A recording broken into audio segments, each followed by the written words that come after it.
Hello and welcome to No Rest for the Weekend. I'm Jason Godbey, and today on the program, we're talking about some of the films from this year's New York Film Festival. But first, we got a brief word from our sponsors. Brought to you by BlackMagic Design, the world's highest quality products for the feature film, post and broadcast industries. BlackMagicDesign.com, the Tonkawa Film Festival, celebrating short films from around the world. Tonkawafilmfestival.com. And by Dehancer. Use the promo code RABBIT to receive 10% off Dehancer products. Dehancer.com. And joining me now, you know him, you love him, he's No Rest for the Weekend's own Yasin Lago. Hello, folks. We've been out in the trenches. Yes, sir. We've had the hard work of going to the theater early in the morning. It's true. And watching movies. Yes. And we're going to be doing some of that some more. It's tough.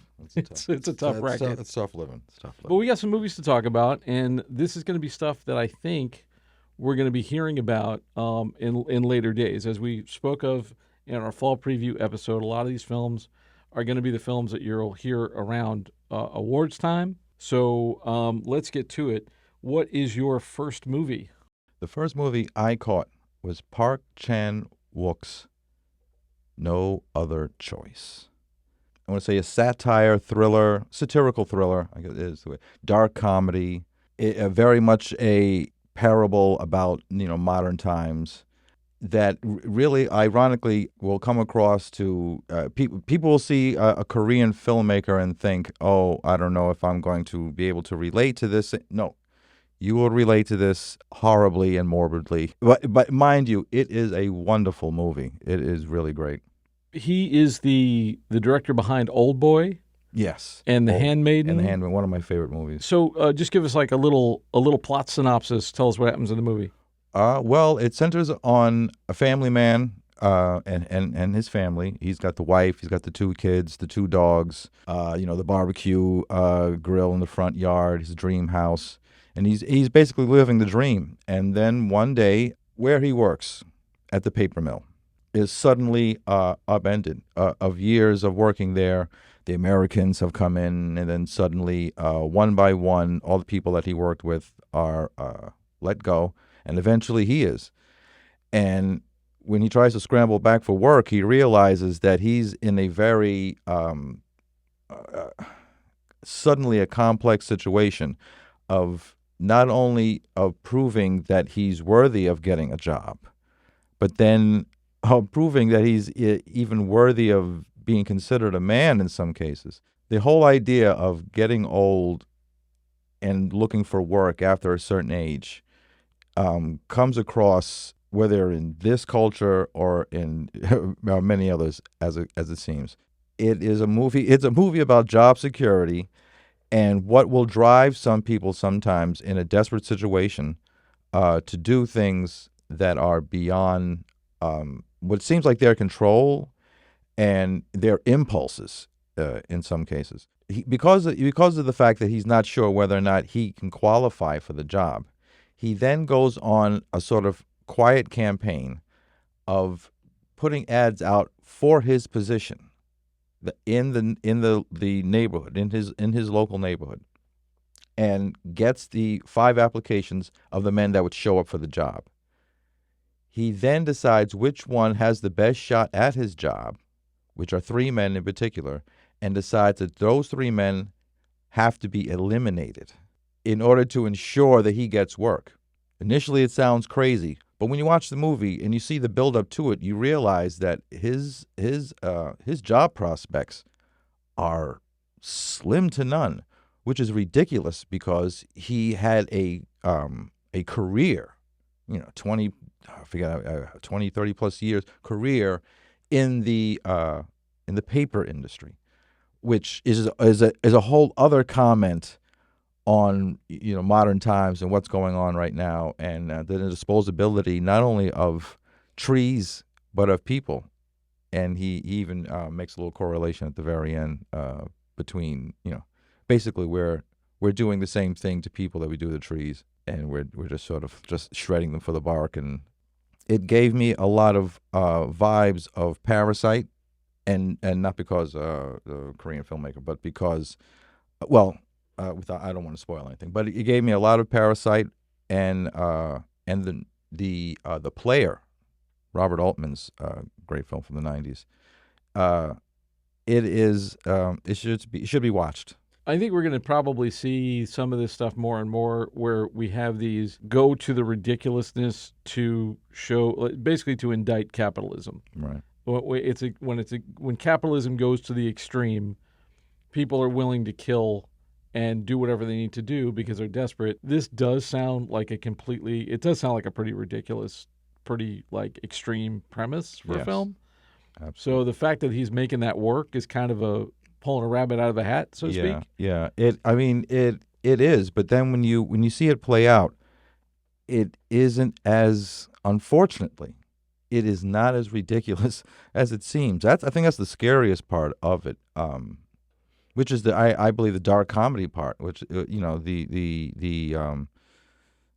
idea that with capitalism, to get ahead, and if it means At any cost. yeah, Yeah. then sometimes you're celebrated for it. Is it funny? Does it have humor? It is hysterical, but you're laughing at and you question whether or not you should be laughing. So all the time, but like it is like a just so gallows good. humor kind of thing? Absolutely. Okay.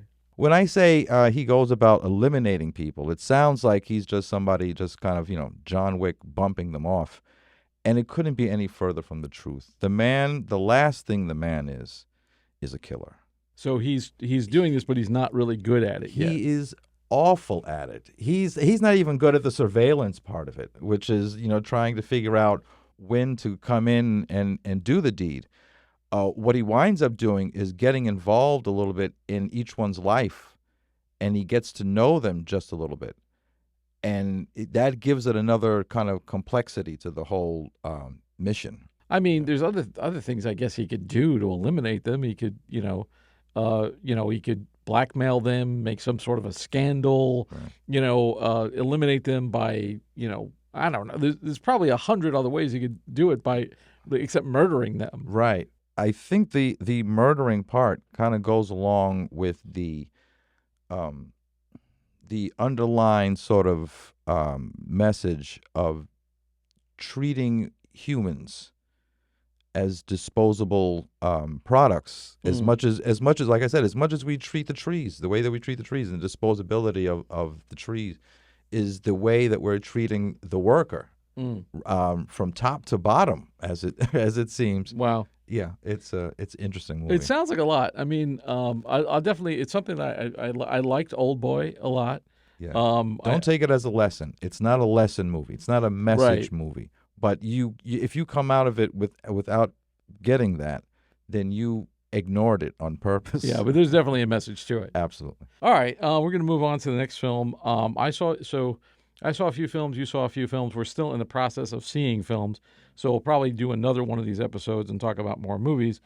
The first film that I saw stars Willem Dafoe, the great Willem Dafoe, and it's called Late Fame. Willem Dafoe plays a character called Ed Saxberger. Ed Saxberger is a middle-aged postal worker. He has a pretty average life. He works, he goes home, he hangs out with his friends at the local pub. Very kind of basic, and he seems pretty happy. Like he's not chronically dissatisfied.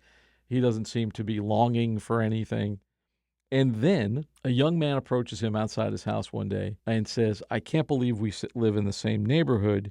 You're Ed Saxberger." And he's like, "What are you talking about?" He's like, "Your book changed my life."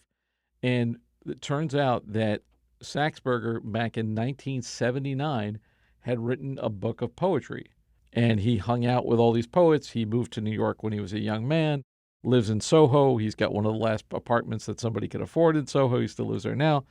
And this kid just says, I read your book. It changed my life. And I'm an aspiring poet. And all my friends are also aspiring artists and writers. Would you come hang with us? The young man called Myers, played by Edmund Donovan, he is so earnest in his approach, but it's very he comes off very pretentious in the way he talks because everything he says sounds like it was written for him. Reluctantly, he goes with this guy, and he meets his friends, and they're all young guys. They're all mainly guys, and they're all aspiring and very earnest about their aspirations. They want to bring, poetry back to the masses. They want to be modern day beat kind of thing. And so they sort of, seduce him, and they puff up his ego, and they tell him how great he is. And after a while, he starts to believe them, and he's like, well, maybe I was a great writer. Maybe I missed something, It's a very interesting tale from both ends. So on his end, on Saxberger's end, it's this guy sort of being reminded of who he used to be and being nostalgic for a life he may or may not have had, because we all romanticize the past, in a way. And for the young guys coming up, it's like, should you put your faith in this mentor? Should you believe in this person? Are you putting too much faith in the word of another? Because they all want his opinion on their works. Yeah. And he's like, I work in a post office. Don't put your faith in me. I'm not a famous poet. At one point, they have like a performance kind of thing. There is one key female role that's played by Greta Lee. She plays an actress called Gloria, and she is a character. She's an older woman to these kids, and she sort of hangs out with them, and it has a little flirtation with them. Then she has a flirtation with Saxberger. She's a good performer too. We see her in action. She's like really, and there's a sort of romance there. Now, I don't know about you, but being of a certain age and having lived in the city as long as I've had and been in theater and the art scene, and it does come off to me anyway. I don't know how this would be if I was 22.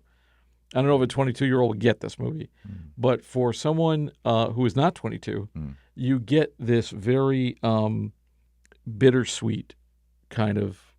It's a bittersweet story, bittersweet message, and you can kind of feel for both parties. And one of the things that comes out of the movie too is like we eventually find out that these kids who hang out in these downtown pubs and stuff and want to be poets, they're all rich.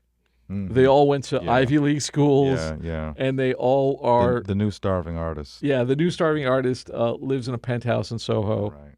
And is that's paid for by mom and dad. And it also is kind of an indictment of the two eras of the guys who came up with nothing and created out of nothing and created it from starvation, basically, to these kids who can't find what to write about because they have nothing.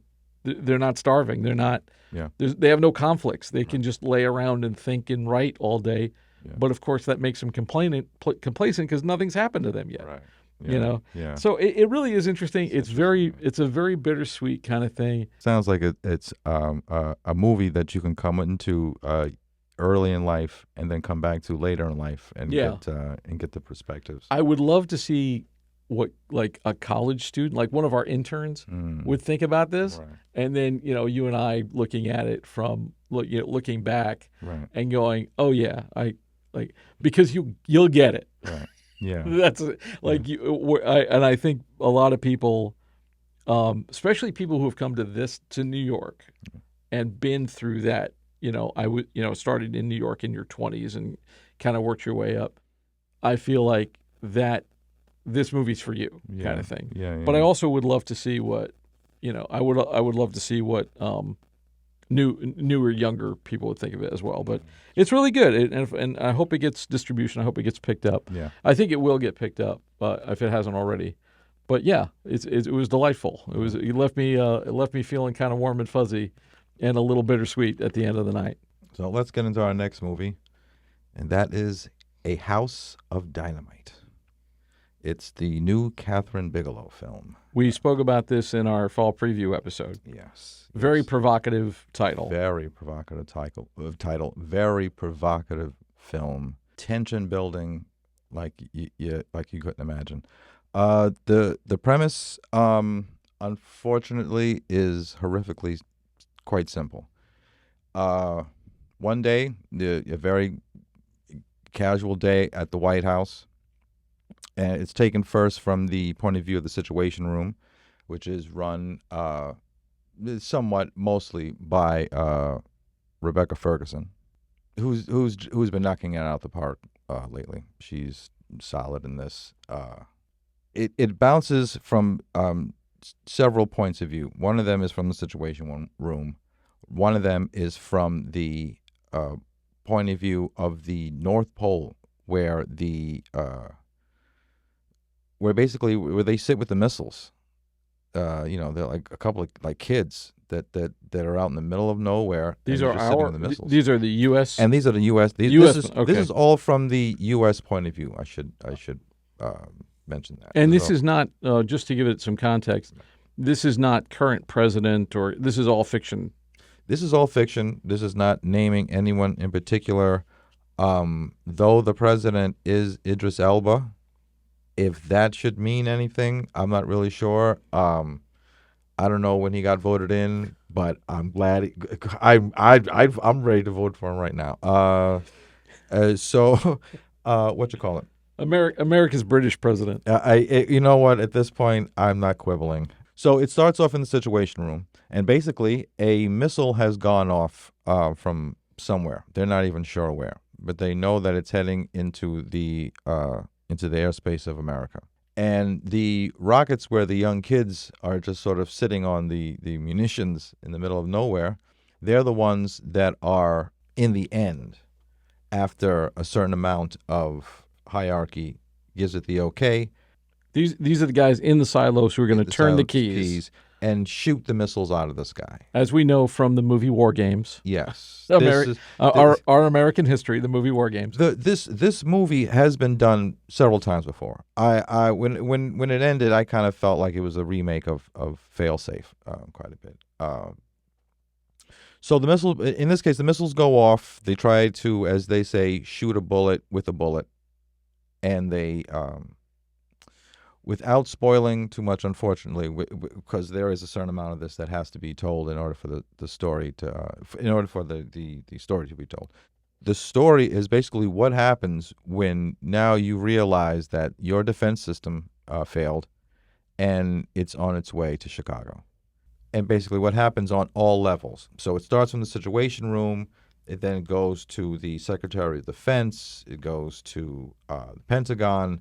And then eventually, by the end, it reaches Idris Elba, who's basically the poor president. He's just trying to have a day with the kids, basically, and he gets rushed out of the auditorium and that kind of. Nobody's expecting this. No one is expecting it. Okay, so it's very much like scrambling. How do we manage this? What do we do? Right. How do we mitigate this? What's the story for the press that we got to, all that stuff. It looked interesting to me. It looked like a good cast. Yes. Kathryn Bigelow knows how to do suspense and tension. Yes. But yeah, it is very much like Failsafe or another such movie. I'm interested to see. I believe it's a Netflix joint. It is a Netflix. Yeah, so it's probably. I'm not sure when it comes. I think it comes out there later this year. We discussed. Yeah. But yeah, I think this will get some eyeballs on the 24th of October. The ending is going to be controversial. Okay. And I'm going to leave it at that. All right, man. All right, we'll move on to the next movie. But it sounds good. I definitely want to check it out. The tension is incredible in that thing. I wanted to catch it at New York, but I couldn't make it out. But I'll definitely catch it on Netflix. Are you a fan of the French New Wave films, the Nouvelle Vague? I am to a certain degree, at least. So these are the movies from Truffaut and Godard. And the young men who started out as film critics for magazines like Cahiers du Cinéma, and they became filmmakers. So this film, aptly titled Nouvelle Vague, from Richard Linklater, is about the making of one of those films, maybe the most famous, along with like maybe Truffaut's The 400 Blows, the film Breathless. And it's by Jean-Luc Godard. Basically, the film is the making of Breathless. It starts with Cannes Film Festival. He sees The 400 Blows by the guy the critic from across the street, Truffaut, and he says, I got to make a movie. I have to make a feature film. I've only made a short. I need to make a feature. I'm almost getting too old for this. I'm like 28, you know. So this film, when I saw that this is Richard Linklater, and I like a lot of Linklater's pictures, especially recently. I thought Hitman was great. Yeah. You know, he's done some good work lately, and this is, I believe, also part of his like Netflix deal. So this will probably be on Netflix in the near future. But for an American filmmaker to make a film about an iconic French film, one of the most iconic films ever made, one of the most influential films ever made, in black and white, in French with English subtitles, and in even the same aspect ratio of the film, it's a big swing, and I like big swings, but I thought, oh my God, this has all of the potential to be pretentious and awful. Yes. Oh, yeah. But somehow, by some miracle, Linklater is able to avoid all of the pitfalls and not make it pretentious and awful, because the movie, there's several factors. One, the movie does have a sense of humor about itself, and it is a little bit self-referential. There's a lot of movie references in it, but it sort of winks at you and says, hey, we're not going to take this too seriously, which if you did, oh my, you're awful. Yeah. Even in the movie, the actors sort of poke fun at Godard a little bit, because he's like a producer's nightmare. Like, he only wants to shoot when he wants to shoot. He doesn't adhere to any schedule. Yeah. Like when he's like feeling the vibe, and he only shoots like a few hours a day. And then the rest of the movie is people drinking wine and smoking 1,000 cigarettes. Yeah. Which I did say in my review that, warning, if you watch this movie, you may want to talk about movies incessantly, drink wine, and smoke 1,000 cigarettes, because that's what they do in the film. Another saving grace was, and there's a great quote by George Clooney when he was making his first film, Confessions of a Dangerous Mind. He said, you shouldn't have famous people play famous people. And so the thing I think that would have killed this movie would be if they put famous American movie stars as these iconic French characters. So it's mainly French actors that play the roles, and I'll see if I can get the names right here. So Guillaume Marbec is Godard, Aubrey Dulin is Jean-Paul Belmondo. The only American in the film is Zoey Deutch, who plays Jean Seberg, and looks like enough like her that you're not taken out of the movie. They're all terrific in the film, but in my mind, the minute you saw Timothée Chalamet in the movie, or like Alden Ehrenreich, or one of these, young movie stars, I'm out of the movie. All I'm going to see is that guy pretending to be these people. Yeah. Whereas these guys felt like they were the people. So much so, between that, the costume design, the art direction, the set design, the recreation of the period is like spot on. The attention to detail is amazing. We also get a bit of a history lesson, because he'll show you people who just they're almost like breaking the fourth wall and sort of looking at the camera, and he'll put lower third their names so you know who they are. Right. And it's like, so-and-so, producer of Breathless, Jean-Luc Godard, so he kind of, almost like they did in the film, like The Big Short or something like that, where they're telling you who these people are. Right. So you have a historical context. You don't have to necessarily go online. Right. Otherwise, you'd be endlessly Googling who everybody is. Yeah. But it's really well done. All of these elements make it look like Linklater went back in time to make this movie. You know what I mean? It looks like he somehow had a time machine and went back to the 60s and made it. It's beautiful. Yeah. It's a real love letter to the period and to the film. I think he really knocked it out of the park. I mean, I think you have to kind of be a certain kind of certain kind of film fan for this movie. I don't think it's going to be everybody's cup of tea. Like the same people who go to see Transformers, probably not the audience for this movie. Maybe not. Maybe not. No. I also don't know, because I've seen Breathless more than once, and I actually watched it again recently. I don't know if I would probably say you'd have to have seen Breathless in order to get the most out of the movie, but I don't know if you need to see Breathless in order to get the most out of the movie, or to get something out of the movie. But otherwise, it was great. Interesting. I thought it was really, really well done, and I really enjoyed it. All right, man, that's all we got time for. We're going to wrap it up. We got more reviews coming for you. Yas has got more reviews on the site that he's writing all the time.